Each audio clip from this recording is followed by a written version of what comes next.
Welcome back, everyone.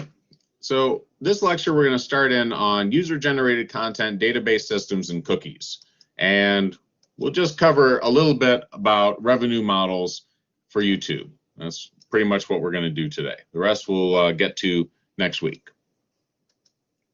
So start off with YouTube as a social media site, talk about user-generated content, what it is, and revenue streams, and then next week, we'll talk about some of the database systems and a little bit about cookies.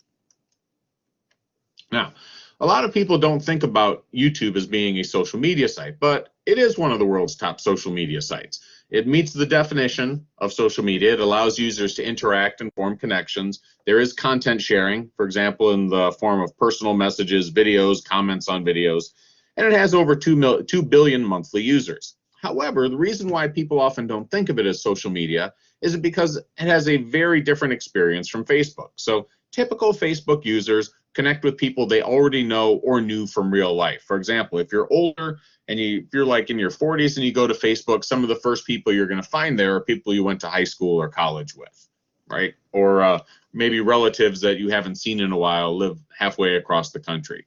That's generally how Facebook works. Facebook connects people who already know each other in real life.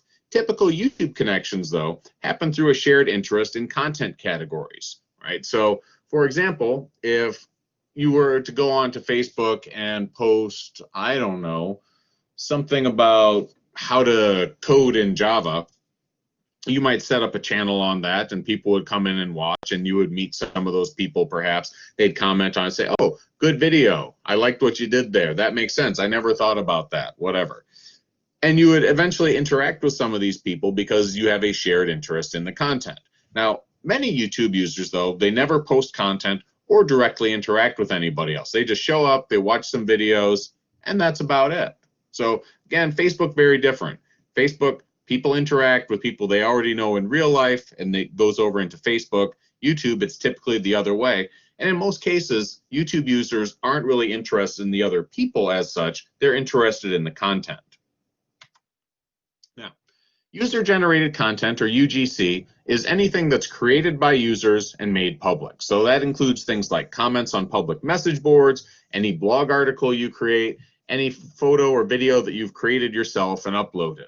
Now, for most UGC people, immediate profit isn't the motive, right? People aren't looking to make money off what they do. When people have a debate on a message board, nobody's paying them to do that. Yeah, sometimes with a blog, sure, people are trying to make a little bit of money off that. But other things like uploading photos and videos, like you go on vacation to Hawaii and you post up some pictures from it on Facebook, nobody's paying you to do that. So the reasons why people do it are often not at all about money. For example, contributing to a debate or discussion. You just feel like talking with people, right? Interacting, debating, arguing, whatever. Number two, pursuit of an existing interest. You're already interested in something, so you want to share some content about that. For example, you're interested in photography, so you post up a bunch of images and you ask people, hey, which of these do you like? I thought they turned out pretty good. Or sometimes the goals are just purely social, right? Sometimes people want fame, right? You can become some temporary YouTube superstar, or just to connect with other people. But in most cases, people aren't trying to make money off the user-generated content they post. Now, the difference, Facebook versus YouTube. So in Facebook, again, individuals are typically building and strengthening connections through sharing content. For example, you go on vacation somewhere, you post some pictures. Your buddy says, oh, hey, that's great. Looks like it was a lot of fun. Now you two are even better friends, something like that. Okay? User-generated content is typically created for its own sake. For example, I use Facebook basically as a photo repository. I'm sure many people do the same thing. So all the best pictures we've taken of our family over the years, they're all up there on Facebook. And every now and then, I pull them down and add them to our stockpile. Now, individuals on Facebook rarely monetize their connections. The vast majority of ordinary individual users on Facebook, they're not running ads, they're not trying to make money on Facebook. Of course, businesses often do. YouTube is different though. So on YouTube, individuals are going to post content that can build connections, but typically not close personal ones.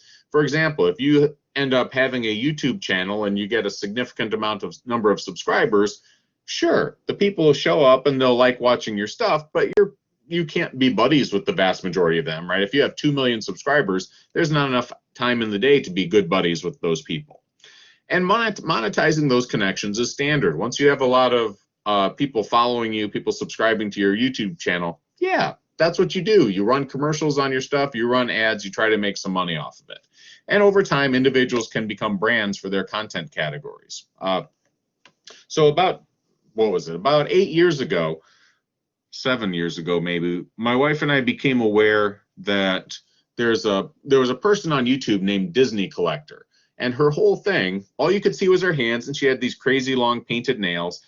And her whole thing was opening up toys. And toddlers went nuts for this, right? Our 2-year-old son, he was like, oh, I love watching this. So she'd get a toy. She'd say, hey, guys, Disney Collector here. I've got some new toys I'd like to share with you today. And she starts cracking them open. It's like, oh, look at that. It's Paw Patrol. It's Lightning McQueen, whatever. And, you know, she'd just open the boxes. And the kids were mesmerized by it. It was crazy. And anyway, there's a whole culture there, a whole revenue stream of people that's what they do on YouTube. They open up toys. There are other people that all they do is they make different kinds of slime and they mix them all together. And for a couple of years, my daughter was completely mesmerized by that. So yeah, strange things out there, but people become faces for their brands. Anyway, short version, in Facebook, the focus is on people. You're interested in the content because of who posts it. In YouTube, the focus is on content. You don't really care who posts it in most cases, as long as the content is interesting. Now, interesting comparison of social media advertising versus old-timey traditional advertising. So, before the internet, media and advertising typically went one way. The advertisers spoke, the customer listened. So you'd have TV ads, you know, they say, try Budweiser, the best beer you'll ever drink. And you know, even if the customer rolled their eyes about it, right, the ad viewer rolled their eyes, they didn't really have a way to seriously respond unless, you know, they just looked at the guy next to them and said, yeah, best beer, haha, very funny, right? So it was good for controlling the message. Not too much got out that you didn't want to get out, but the information is always regarded as being biased. You know, you see these Budweiser commercials and it's like, well, what are they going to say? Budweiser's terrible beer? No, of course they're going to tell you it's great. So the problem with old-timey advertising is that people always mistrusted it. Even if the customers listened, they're going to be skeptical. Now, the social media model, there is still some of that in there, but ideally, it's a two-way communication. The advertisers present information and let customers respond. For example, they might come up with a new product and they advertise it on their Facebook page and they say, here's our new product that we're coming out this year. Try it out. Tell us what you think. And ideally, this is going to be like word of mouth from unbiased users, right? So if you get a random sampling of 5,000 people to chime in and, you know, vote thumbs up or thumbs down on the new product, and the feedback is positive, most people are going to look at that and say, wow, yeah, that's more credible, right? It's not information that comes from the advertiser. It's information that hopefully comes from ordinary users. The downside, of course, you can entirely lose control of the message. So wonderful example of that came out a few years ago. I don't know if you guys remember Bill Cosby. Anybody remember Bill Cosby? Yeah, of course you do. Some people do. What do I want to share here? I want to share this one. Okay, so back when, so you guys are aware, Bill Cosby's in prison for sex crimes involving Benadryl. So basically, he doped up some girls and did some, sexual assault on them. So at the time this was all coming down, right? These accusations have been floating around since like 1970 or so. There had been accusations of this sort of thing. At the time, several years ago, Cosby was involved in trying to do a reboot for the Cosby Show, which was tremendously successful in the 80s and 90s, I guess. And the TV station, the networks, they wanted to do a reboot on the Cosby Show. And right about that time, there was a comedian who mentioned, you know, just as part of his routine, talking about how things you wouldn't believe in, like Bill Cosby, America's dad, had been credibly accused of sex crimes. And right about the time there was some media interest in that was when they were trying to do the Cosby Show reboot. And what happened is that Cosby memes is that the networks did basically a poll saying, hey, write up your best Bill Cosby meme, because we're doing the Bill Cosby show. And you started getting a bunch of things like this, right? You can see what all this stuff is out there. And basically, it completely destroyed the possibility of the reboot. And yeah, that was the end of that. So, you know, I don't necessarily encourage people to go look up all those memes, but you can imagine the content of them. So the networks completely lost control of the message. You know, they would have liked to have been doing the Cosby reboot, but of course at that point it kind of exploded out of their control, and there was no way it was going to happen. And then, you know, the trials went on shortly afterward. Okay. Now, as far as branding yourself, let's talk about that for a minute. What potential is there for you to brand yourself? Well, first thing to understand, most people would rather watch TV than read articles or books, right? Look at the number of people that watch TV programs versus the number of people that subscribe to magazines or that go out and buy books and actually read them. Yeah, the TV is much more popular. So, given the choice between blogging and YouTubing, which are two ways that you could brand yourself, well, if you're a blogger, number one, it's pretty unlikely that your blog posts are going to go viral or in any other way build a large following. In particular, it's difficult for unknowns to make much money, right? If you're somebody who is a public persona, right? If you are a noted expert in your field, then yeah, you could maybe write a blog about some stuff and people will come and read it. That could happen, right? But for ordinary people, no, not really. I could put a blog together about something and yeah, nobody's going to read it. YouTube, on the other hand, you come up with an entertaining video for underserved search terms, very likely to become a hit, and initial reputation is not at all essential. So, I don't know if you guys remember, there was that Friday song some time ago. Let's see if that's still up there.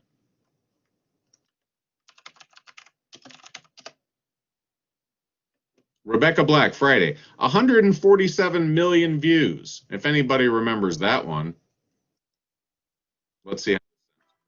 Oh, good, we got ads. Explore more inspirational. You get the idea. We don't really need to play it, though. Okay, so 147 million views, which is a lot of money. Videos views well into the millions aren't uncommon, even for amateurish productions. Let's do another one. This was one that we used to watch with our kids a lot when they were much younger. Something called Sidewalk Cops. Okay, there are these basically like the show Cops, except with little kids in these motorized mini cars, whatever. So the first, look at that, they have almost 1 million subscribers and only 26 videos. So they don't have all that many. Some episode 6, 38 million, but the big ones are some of the early ones. Episode 4, 65 million. Yeah, ooh, the bank robbery. Oh, Sidewalk Copettes, that's an interesting one. Okay. So anyway, these guys, yeah, they're making a fair amount of money off of this stuff. They're getting a lot of views, and it's just a couple of kids cruising along in these little, you know, $200 vehicles. Yeah. Wish I'd thought of that. Okay. Anyway, so YouTube revenue models primarily driven by ads, right? The way most people make money on YouTube, the way YouTube makes money is they show ads along with the videos. So videos can contain ads. They can, you know, if you have, there can be an ad shown in some corner of the video as it plays. There can be an ad before the video starts. If it's a long video, sometimes people put in videos every 15, 20 minutes, whatever. And a typical model is pay per click. So if a user clicks on an ad shown with your video, then you get paid. Now, there is a concern over copyrights. Way early on, YouTube was packed with users who were trying to monetize non-original content. Basically, they would download some video, some music video, post it up on YouTube, try to run ads along with it. So YouTube eventually developed a content ID system that matches new uploads against a database of copyrighted content. So if you upload some standard music video that was actually created by the band, for example, they're going to know you did it. Now, there's different ways that this infringement is treated, but the big rule of thumb, the overriding thing is that in most cases, if you didn't create the content, you can't make money off of it. So if you, for example, are a fan of a band and you post up a video of theirs, typically the band is going to have the option to run ads along with your video. They could block your video entirely. They could say, you didn't create this, we did, so you don't get to post it. Or what else? They could, yeah, those are the two big ones. Or they could do nothing. So, but the point is, the person who actually created the content is the one who has the right to make money off of it. And terms differ in different countries, but in the United States, that's the way it is. Another article here about how YouTube promotion benefits less well-known artists. So there's a lot of smaller bands that try to use YouTube as a venue to get some outreach. So that's something there, just a little side note if you're interested in reading that. But we'll talk about earning potential. So I have some older ones here from a few years ago, but I updated the slides to include a 2019 batch. So here are the people who made, oh, that's not the one I wanted. Why isn't that? That's my 2016 one. That's weird. I'm just gonna, yeah, it's very strange. Sometimes PowerPoint doesn't grab the links the way you think it should. So I'm gonna lift this. Okay. So some of these people you've probably heard of if you spend much time on YouTube. My son watches Ryan's World once in a while, although he kind of hates it, but he does watch it. So people are making money. This guy, 26 billion, does kid stuff. He was for a while doing that toy opening stuff. He does other stuff now too. Rhett and Link, I remember seeing some of their comedy bits back when. PewDiePie, I've seen some of his stuff. My son occasionally has watched it. Anyway, there's people out there that are making big bucks off of this stuff. So they set up their channel, they come up with interesting, entertaining content, they run ads on it, people show up and watch. Once in a while they click on something, boom, by the end of the year, they got $10 million. What a time to be alive.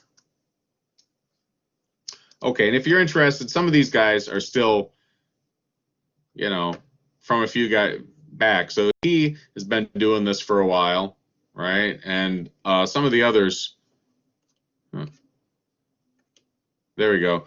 Roman Atwood, I think he was on the list. Lily Singh, she's fallen off. Smosh's fallen off. She's fallen off. He's fallen off. Markiplier, he's on there still. He's a big one. And Rhett and Link, they're still on. She's not. But I mean, these people are all still on there making money. I mean, if they go down from like, you know, they could still be making more money than they did in 2016. They're just not in the top 10. Anyway, so the way it basically works, first you make the content, then you build up your views, right? You get people to subscribe, you build up your number of subscribers, then you start running ads on it and you get the money. So cheap video might make 5 or 10 bucks per 1,000 views, but of course, if it doesn't get seen by many people, any sort of production costs and you know, spreading the word about it, that can cut into your margins because there's not going to be much. When you start getting into the million views, you'd be talking about $1,000, give or take. And for the big ones that get billions of views, you could be talking into the millions. So this is some old data, but it's not that old. The payout rates don't change that much. How much money does 3 billion YouTube views actually generate for a musician? Well, this one they talk about comes close to a couple million. Now again, once in a while, people make some really goofy stuff and just make bags and bags of money on it. So one of the songs my son really liked back in the day was the Gummy Bear song. Some of you may have perhaps heard it. Gummy Bear. The long English version is just some goofy crap with gummy bears waggling their gummy butts and 2 billion views, right? And they might have made $1 million off of this thing. What else? What's the, oh yeah, the duck song. If you guys know about the duck song, yeah, that's got 500 million views, right? So that might have made close to $1 million just from this. Seriously, some of the crap animation ever made. Man, turn that down. That's just annoying. Imagine that. Somebody made bags of money off of this. Wow, what a time to be alive. Okay, so all I'm saying is, if you're motivated, this is something you could do. Just something to think about. All right, and this is a good break point because next up we're going to talk about how YouTube presents data, how they track stuff, what all they do. So this is a good solid break point. We'll call it a day here. So I'm going to bounce over here. Any questions on any of this stuff we covered? All makes sense, I hope?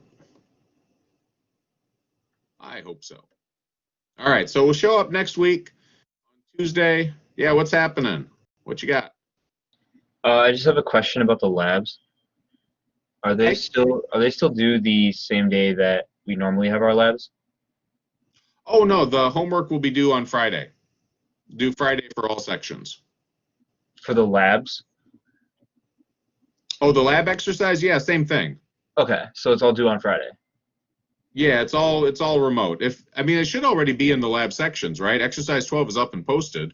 Yeah, I was just making sure that it's not due on the day that you have your No, lab. we're just letting everybody have the whole week to do it because, Okay. it's crazy times. Okay, thank you. Yep, no problem. Alrighty then. Well, this is a good next lecture is on Tuesday. That is correct.